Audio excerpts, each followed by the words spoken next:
আকাশবাণী কলকাতা। স্থানীয় সংবাদ পড়ছি নমামি বসু রুদ্র। প্রথমে বিশেষ বিশেষ খবর। রাজ্যে এসআইআর এ বিবেচনাধীন থেকে নিষ্পত্তি হওয়া ভোটারদের প্রথম সাপ্লিমেন্টারি তালিকা প্রকাশিত হয়েছে।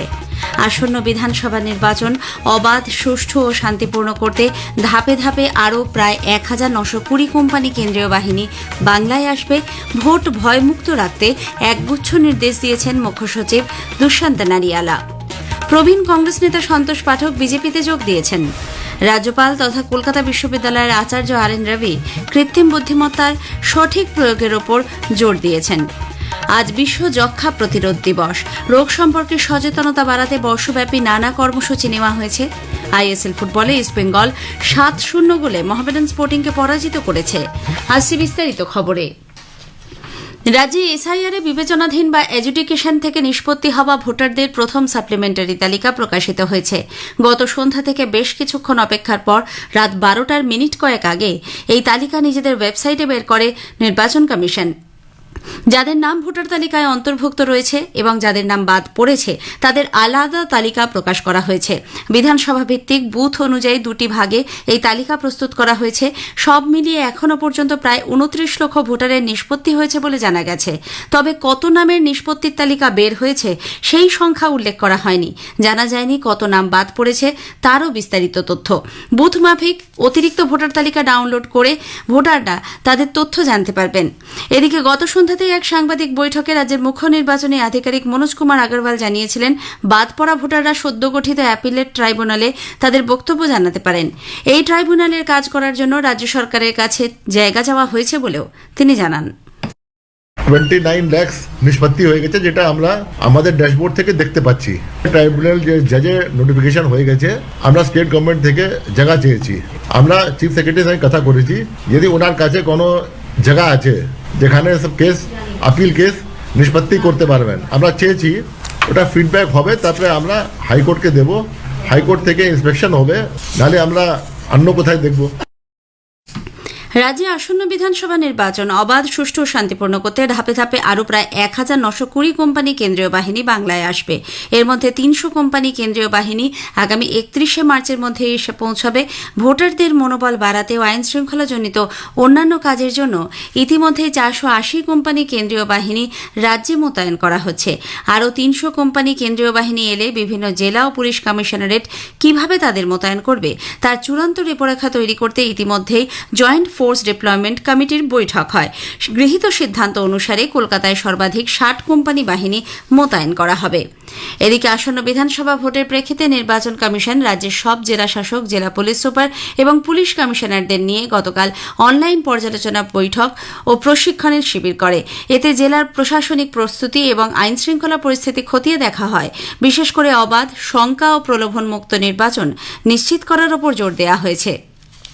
মুখ্য নির্বাচন কমিশনার জ্ঞানেশ কুমারের সাম্প্রতিক রাজ্য সফরের উল্লেখ করে জানানো হয়েছে, প্রত্যেক ভোটার যাতে কোনো রকম ভয় বা চাপ ছাড়াই নিজেদের পছন্দের প্রার্থীকে ভোট দিতে পারেন তা নিশ্চিত করাই কমিশনের প্রধান লক্ষ্য। প্রবীণ কংগ্রেস নেতা সন্তোষ পাঠক বিজেপিতে যোগ দিয়েছেন। গত সন্ধ্যায় কলকাতা সল্টলেকে বিজেপির কার্যালয়ে দলের রাজ্য সভাপতি শ্রমিক ভট্টাচার্য শ্রী পাঠকের হাতে দলীয় পতাকা তুলে দিয়ে তাঁকে স্বাগত জানান। শ্রমিকবাবু বলেন, সন্তোষ পাঠক 4 দশক ধরে নীতি ও আদর্শের রাজনীতি করছেন। রাজ্যে চরম অরাজকতার সময় তিনি পরিবর্তনের স্বার্থে বিজেপির সঙ্গে যুক্ত হয়েছেন। আসন্ন বিধানসভা নির্বাচন শান্তিপূর্ণ করতে কড়া বার্তা দিয়েছেন মুখ্য সচিব দুষ্যন্ত নারিয়ালা। অবাধ, শান্তিপূর্ণ ও নিরপেক্ষভাবে নির্বাচন নিশ্চিত করতে আধিকারিকদের সকলকে নির্বাচন কমিশনের রূপরেখা মেনে চলার নির্দেশ দিয়েছেন তিনি। মুখ্য সচিবের নির্দেশ অনুযায়ী সম্পূর্ণ হিংসামুক্ত ভোট, ভোটারদের ভয় দেখানো, প্রলোভন দেখিয়ে ভোট প্রভাবিত করা, ছাপ্পা ভোট, বুথ জ্যামিং এবং ভোটারদের বুথে যেতে বাধা দেওয়া আটকানোর বিষয়টি ভোট কর্মীদেরই নিশ্চিত করতে হবে। এ ব্যাপারে মুখ্য সচিবের নির্দেশিকা সকলে পেয়েছেন কিনা এবং সে বিষয়ে সচেতন কিনা তা দুদিনের মধ্যে নির্দিষ্ট ইমেল মারফত জানাতে হবে। আগামীকাল বিকেল 5:30টার ভেতর গোটা প্রক্রিয়া সম্পন্ন করারও তিনি নির্দেশ দিয়েছেন। বিজেপির সর্বভারতীয় সভাপতি নীতিন নবীন দলীয় কর্মসূচিতে যোগ দিতে আজ কলকাতা আসছেন। বেশ কয়েকটি সাংগঠনিক বৈঠকে যোগ দেবেন তিনি। ঐতিহাসিক, সাংস্কৃতিক ও আধ্যাত্মিক ঐতিহ্যে সমৃদ্ধ এক অনন্য জেলা নদিয়া। আসন্ন বিধানসভা নির্বাচনে জেলা জুড়ে রাজনৈতিক উত্তাপ বাড়ছে। এক নজরে দেখে নেওয়া যাক জেলার ভোটচিত্র। নদিয়া ঐতিহাসিক, সাংস্কৃতিক ঐতিহ্যে সমৃদ্ধ। পলাশীর যুদ্ধের জন্য এই জেলার ঐতিহাসিক গুরুত্ব রয়েছে। নবদ্বীপ মায়াপুর আন্তর্জাতিক আধ্যাত্মিক কেন্দ্র হিসাবে সুপরিচিত। শিল্পনগরী কল্যাণী ও আধুনিক চিকিৎসা পরিষেবা কেন্দ্র এইমস জেলার উন্নয়নকে এগিয়ে নিয়ে চলেছে। জুড়ি মেলা ভার। এদিকে বিধানসভার নির্বাচন এগিয়ে আসতেই জেলায় রাজনৈতিক উত্তাপ বেড়ে চলেছে। আগামী 29শে এপ্রিল এই জেলার 17টি আসনে ভোট গ্রহণ হবে।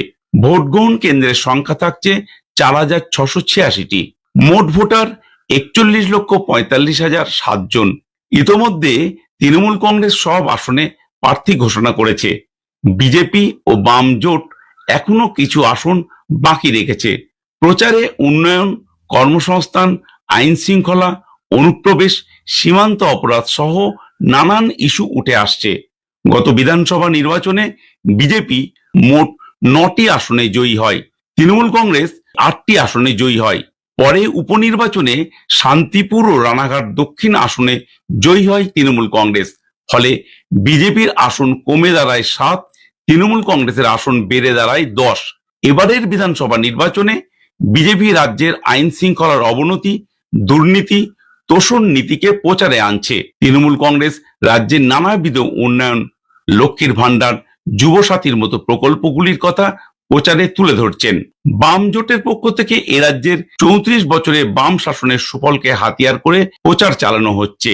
এবারে এসআইআর এর আবহে ভোটের ফল কি হয় তা নিয়ে চিন্তিত অনেকেই। তবে ভোটের ফল কি হয় তা জানতে আমাদের অপেক্ষা করতেই হবে 4 মে পর্যন্ত। অনুপম মোদক, আকাশবাণী সংবাদ, কৃষ্ণনগর, নদিয়া।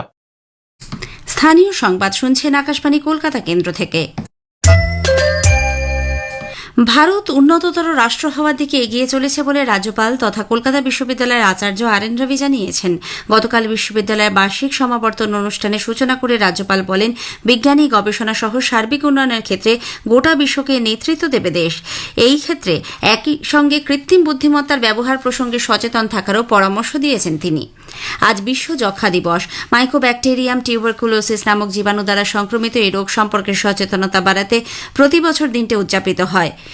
বিশ্ব স্বাস্থ্য সংস্থা, কেন্দ্র ও রাজ্য সরকার যক্ষ্মামুক্ত ভারত গড়তে বর্ষব্যাপী নানা কর্মসূচি হাতে নিয়েছে। একটি প্রতিবেদন। Yes, we can end TB led by countries powered by people। এই ভাবনাকে সামনে রেখে আজ উদযাপিত হচ্ছে বিশ্ব যক্ষ্মা দিবস। বিশেষজ্ঞদের মতে পৃথিবীর অন্য জায়গার তুলনায় এই উপমহাদেশে যক্ষ্মার প্রাদুর্ভাব বেশি থাকলেও বর্তমানে তা অনেক কমিয়ে আনা সম্ভব হয়েছে। 2015 সালে আমাদের দেশে যেখানে প্রতি লক্ষে যক্ষ্মা আক্রান্তের সংখ্যা ছিল 237, শেষ পরিসংখ্যানে তা কমে হয়েছে 187। মৃত্যুর হার কমেছে 21%। উপসর্গ দেখা দিলে সঙ্গে সঙ্গে চিকিৎসকের কাছে যাবার পরামর্শ দিলেন বিশিষ্ট জনস্বাস্থ্য বিশেষজ্ঞ ডক্টর কাজল কৃষ্ণ বণিক। তিনি বলেন, চিকিৎসায় এই রোগ সম্পূর্ণ নির্মূল হওয়া সম্ভব। দেশের সরকারগুলির সক্রিয় অংশগ্রহণ, সাধারণ মানুষের অর্থবহ সহযোগিতা, টিবির উপসর্গ সম্পর্কে সাধারণ মানুষকে সচেতন করে তোলা, যাতে তারা কাল বিলম্ব না করে রোগ নির্ণয়ের ব্যবস্থা, যা সমস্ত জায়গায় সহজেই উপলব্ধ রয়েছে, তার সুযোগ গ্রহণ করেন। আমরাই পারি টিবি রোগ নির্মূল করতে। Yes, we can end TB. Abhijit Chakraborty, Akashvani সংবাদ, কলকাতা।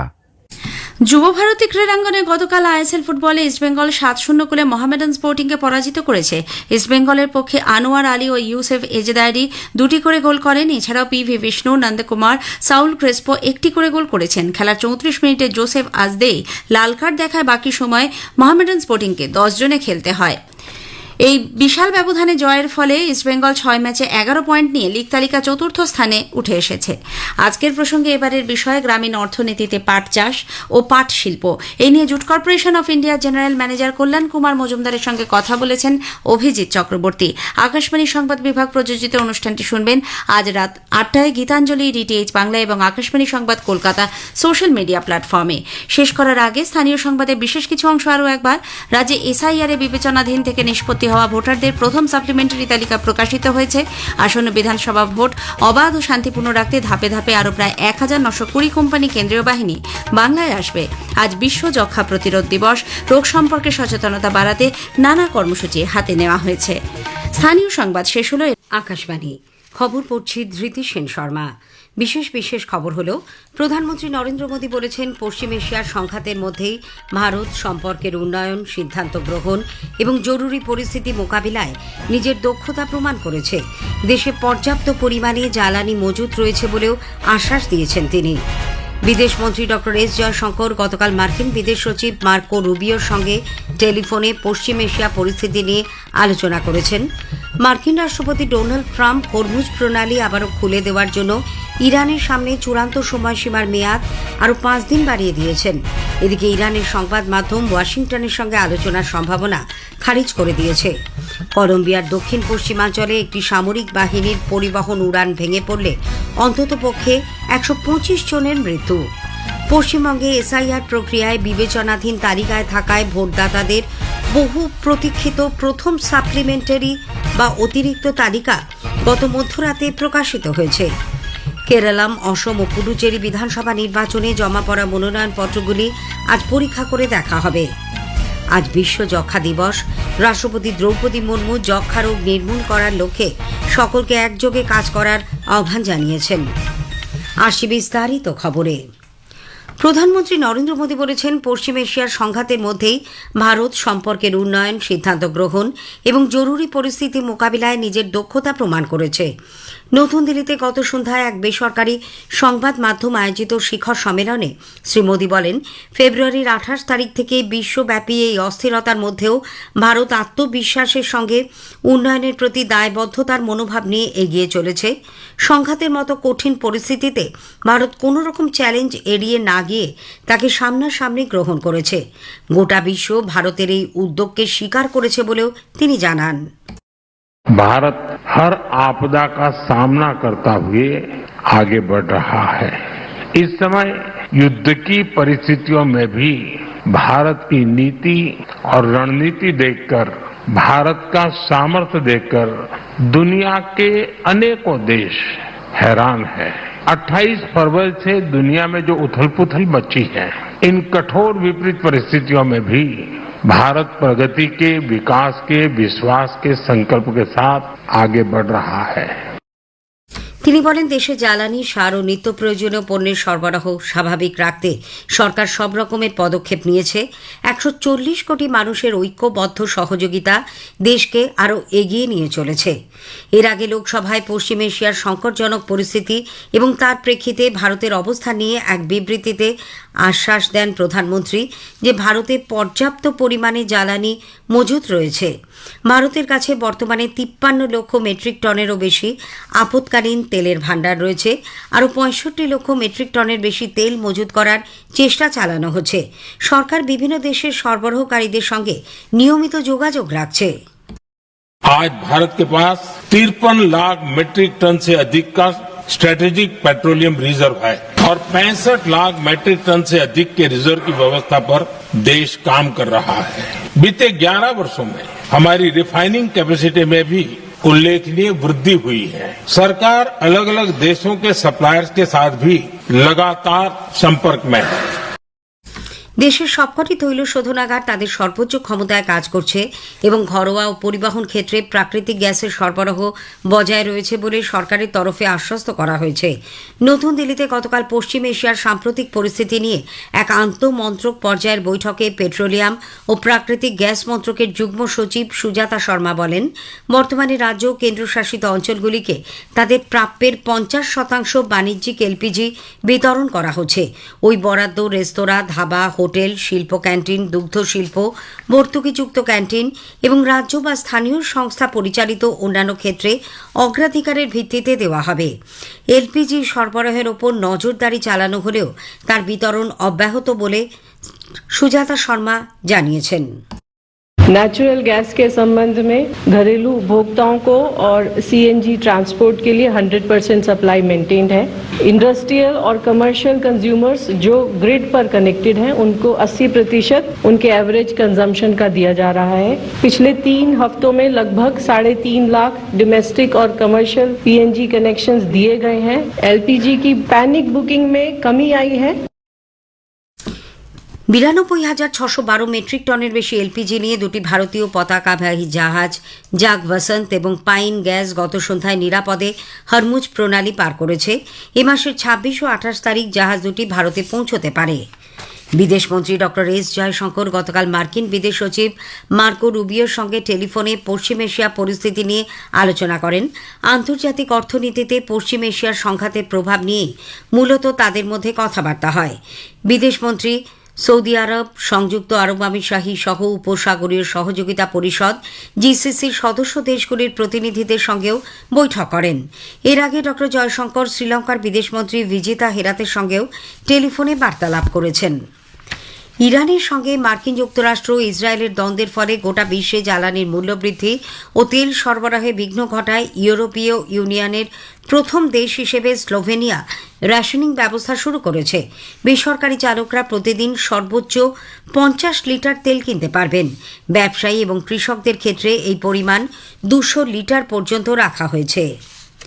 মার্কিন রাষ্ট্রপতি ডোনাল্ড ট্রাম্প হরমুজ প্রণালী আবারও খুলে দেওয়ার জন্য ইরানের সামনে চূড়ান্ত সময়সীমার মেয়াদ আরও 5 দিন বাড়িয়ে দিয়েছেন। মার্কিন যুক্তরাষ্ট্র 5 দিনের জন্য পরমাণু বিদ্যুৎ প্রকল্পের ওপর হামলা বন্ধ রাখবে বলেও ট্রাম্প গতকাল ঘোষণা করেন।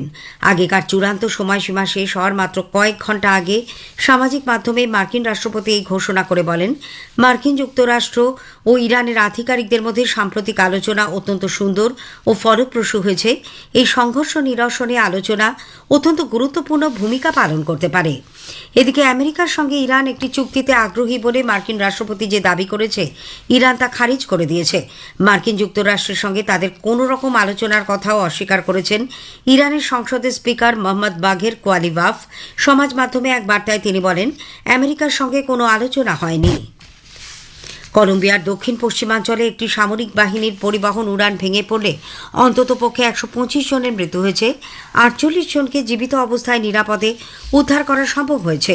প্রতিরক্ষামন্ত্রী পেড্রো সানচেজ সামাজিক মাধ্যমে এক বার্তায় জানিয়েছেন, পেরু ও ইকুয়েডরের সীমান্তবর্তী প্রত্যন্ত পুতুমায়ো প্রদেশে পুয়ের্তো লেগুইজামো এলাকায় হারকিউলিস C-130 বিমানটি ভেঙে পড়ে। আজকের প্রসঙ্গের এবারের বিষয় গ্রামীণ অর্থনীতিতে পাট চাষ ও পাট শিল্প। এই নিয়ে জুট কর্পোরেশন অফ ইন্ডিয়ার জেনারেল ম্যানেজার কল্যাণ কুমার মজুমদারের সঙ্গে কথা বলেছেন অভিজিৎ চক্রবর্তী। আকাশবাণী সংবাদ বিভাগ প্রযোজিত অনুষ্ঠানটি শুনবেন রাত 8টায় গীতাঞ্জলি, DTH বাংলা এবং আকাশবাণী সংবাদ কলকাতার সোশ্যাল মিডিয়া প্ল্যাটফর্মে। এ খবর আপনারা শুনছেন আকাশবাণী থেকে। পশ্চিমবঙ্গে ভোটার তালিকায় বিশেষ নিবিড় সংশোধন কর্মসূচি বা SIR প্রক্রিয়ায় বিবেচনাধীন তালিকায় থাকা ভোটদাতাদের বহু প্রতীক্ষিত প্রথম সাপ্লিমেন্টারি বা অতিরিক্ত তালিকা গতকাল মধ্যরাতে প্রকাশিত হয়েছে।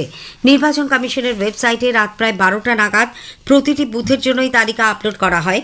যাদের নাম ভোটার তালিকায় স্থান পেয়েছে ও যাদের নাম বাদ গেছে তাদের আলাদা আলাদা তালিকা প্রকাশ করেছে কমিশন। বিধানসভা ভিত্তিক তালিকা দেওয়া হয়েছে ওয়েবসাইটে। প্রায় 29 লক্ষ ভোটদাতার নাম এ পর্যন্ত বিবেচনা করা হয়েছে বলে মুখ্য নির্বাচনী আধিকারিক মনোজ কুমার আগরওয়াল জানিয়েছেন। তবে ঠিক কতজনের নাম প্রথম অতিরিক্ত তালিকায় রয়েছে তা এখনও স্পষ্ট নয়। উল্লেখ্য, এর আগে গত 28শে ফেব্রুয়ারি চূড়ান্ত ভোটার তালিকা প্রকাশিত হয়। এতে প্রায় 60 লক্ষ নাম বিবেচনাধীন ছিল। অসম, কেরালাম এবং পুডুচেরি বিধানসভা নির্বাচনে জমা পড়া মনোনয়নপত্রগুলি আজ পরীক্ষা করে দেখা হবে। 140 আসন বিশিষ্ট কেরালাম বিধানসভা, 126 আসনের অসম বিধানসভা এবং 33 আসনের কেন্দ্রশাসিত অঞ্চল পুডুচেরিতে গতকাল ছিল মনোনয়নপত্র জমা দেওয়ার শেষ দিন। 26/5 মনোনয়নপত্র প্রত্যাহার শেষ দিন। ভোট নেওয়া হবে 9 এপ্রিল। সংসদের উভয় সভায় চলতি সপ্তাহে শনি ও রবিবার অর্থাৎ 28 ও 29 মার্চ স্বাভাবিক কাজকর্ম হবে। লোকসভার সচিবালয়ের পক্ষ থেকে গতকাল এই মর্মে এক বিজ্ঞপ্তি জারি করা হয়। কয়লা ও খনিমন্ত্রী জি কিষাণ রেড্ডি ক্রিটিক্যাল ও স্ট্র্যাটেজিক মিনারেল ব্লকের 7ম দফার নিলামের সূচনা করেছেন। বিভিন্ন রাজ্যের 19টি ব্লকে খনিজ ক্ষেত্রে পরিচ্ছন্ন জ্বালানি, অত্যাধুনিক প্রযুক্তি, সার ও প্রতিরক্ষা খাতে উন্নয়নে এই নিলাম হবে। আজ বিশ্ব যক্ষ্মা দিবস। মাইকোব্যাকটেরিয়াম টিউবারকিউলোসিস নামক জীবাণু সংক্রমিত এই রোগ সম্পর্কে সচেতনতা বাড়াতে 24শে মার্চ দিনটি উদযাপন করা হয়। রাষ্ট্রপতি দ্রৌপদী মুর্মু জোর দিয়ে বলেছেন, যক্ষ্মা আজও জনস্বাস্থ্য ক্ষেত্রে এক গুরুত্বপূর্ণ চ্যালেঞ্জ এবং বিশ্বের কয়েক লক্ষ মানুষ এর ফলে ক্ষতিগ্রস্ত হচ্ছেন। যক্ষ্মা দিবসের প্রাক্কালে গতকাল এক বার্তায় তিনি বলেন, যক্ষ্মা রোগ চিরতরে নির্মূল করার লক্ষ্যে সংঘবদ্ধভাবে কাজ করতে হবে। খবর আপাতত এ পর্যন্তই।